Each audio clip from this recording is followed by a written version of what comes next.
So Matthew chapter 6, verse 25, in the middle of this Sermon on the Mount, the most famous sermon he ever preached, he says this: "Therefore, I tell you, do not be anxious about your life, what you will eat or what you will drink, nor about your body, what you will put on." So he brings up what they were anxious about. In that day, there was no refrigeration. They didn't have the ability to store, and so being anxious over, are we gonna have enough food to make it through the end of the season, was a real thing. To us, he would say, whatever you're anxious about, it would still apply. Don't be anxious about whether you'll be single for forever. He's inviting us to a life where you are not marked by dwelling on fearful and anxious thoughts. And then he asked a question that I think is so profound. Isn't life more than food? And the body more than clothing? The first idea that I want to highlight from the text is to track down your anxiety. Jesus just asked, is all that life is about food?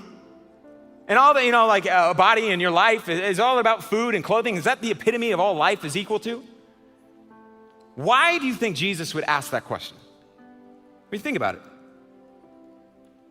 Well, he's God, so we can assume he's not actually asking because he doesn't know the answer. In asking that question, his audience would have been forced to go, yes, life is more than food. In other words, if we knew we had enough food to make it for the rest of our life, would that be the epitome of life? No, there's so much more than that. I mean, food is important though. Yeah, but is life equal food? No, of course not. To us, he would say, is life not more than having a good paying job? Is life not more than being married? Whatever you would be worried about, he would say, isn't life more than that? And in doing so, he forces his audience, just like he would with us, to put into a bigger perspective the object of their worries, because they don't know, of course life is more than just food. And he does what counselors still do today in asking questions to help them more clearly see what they're anxious about. If life is about way more than just having enough food, why would you give so much of your life to being anxious about it? Anxiety comes in the form often of asking a specific question. What if? It feeds off of what if. What if I don't ever get a promotion? What if my mom's cancer treatment doesn't work? What if I am single for forever? What if? And it leaves you there and asks that question, but we never answer the question. We just hang in that, oh my gosh, that would be, oh my gosh, oh my gosh, oh my gosh. I want to encourage you, answer the question. What if I'm single for forever? What if? Then what? What if I am single, or what if the relationship doesn't work out? In other words, I'm suggesting an equation to begin to apply. And the third part of the equation I'm going to give in a second, but what if? What if the relationship you're in doesn't work out? Answer it. Whatever you're anxious about, answer it. What if it doesn't work out? Then I would either marry someone else or maybe not get married. What if you don't get married? Then I would be single for forever. What if the cancer treatment doesn't work? Then my mom may pass away. And that really sucks. And that's true. But anxiety feeds off of ignorance and not being willing to face those fears and look them in the eye and see them for what they are. Because when we do that, we're able to deflate the power by applying what Jesus is about to say next. But the equation is, what if? Then I would. It could be something really small. What if your car breaks down and you can't afford to get it fixed? Then I would have to figure out another mode of transportation. As silly or maybe even simple as that seems, so few people actually track down and chase down their anxiety. And so they hang in this fog of fear rather than isolating and identifying, this is exactly what I'm afraid of, and facing it, which is the first step in order to change it. And Jesus brilliantly points out, man, you think life, you know in your heart, you understand life is so much more than that. Trying to deflate the power of their worries. And then Jesus gives us the most important part of that equation. What if? You're gonna answer it. Then I would.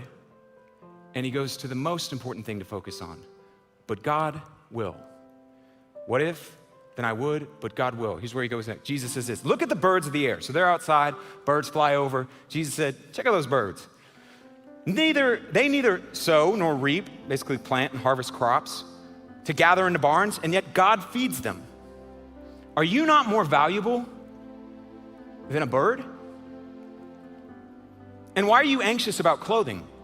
Consider the lilies of the field. So he points to some flowers, how they grow. They neither toil nor spin. Yet I tell you, even Solomon in all of his glory was not dressed like one of these. But if God so clothes the grass of the field, which is today alive and tomorrow thrown in the oven, will he not much more clothe you, O you of little faith? Therefore, it's punchline, do not be anxious, saying, what should we eat, or what should we drink, or what should we wear? For the Gentiles, people who do not know God, seek after all of these things, and your heavenly Father knows that you need them. Jesus said, remember, God has promised to provide. The second idea we see from the text, tracked on your anxiety, remember God's promises. This is huge as it relates to that equation. What if? And answer that question. Then I would, but God will. What if, I'll use my own life. I could find myself meditating on what if my wife gets cancer and she dies and I'm left to raise 3 kids all by myself. What if? Then I would be so heartbroken. What if my wife died? Then I would walk through probably the most painful season I'll ever walk through. Then I would have to figure out raising children and childcare and all of that alone.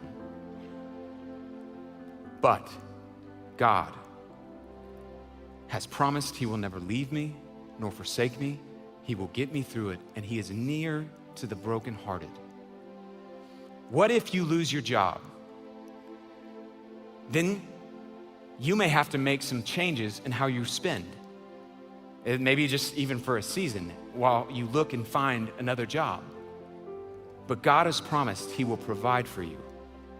He is enough, and he's a sustainer, not to provide for all of your wants, but promised I will provide for all of your needs. And Jesus brilliantly brings them back. He says, man, you're acting like people who don't have a heavenly Father. You have a heavenly Father who provides for birds and lilies and does all of this, and you don't think he'll provide for you? And he brilliantly points out, remember what God has promised. So what if you're single for the rest of your life? Then I would be sad.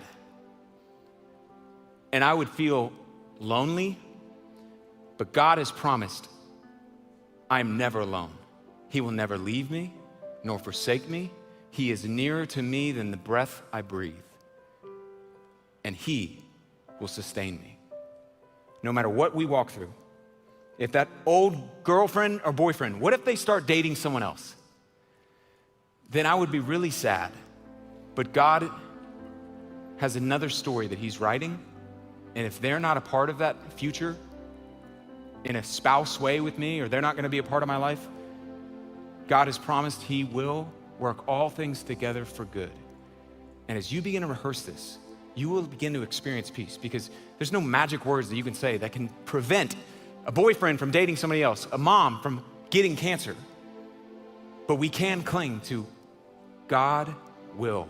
God has promised. And when we do, peace begins to be experienced, because peace is beginning to be embraced.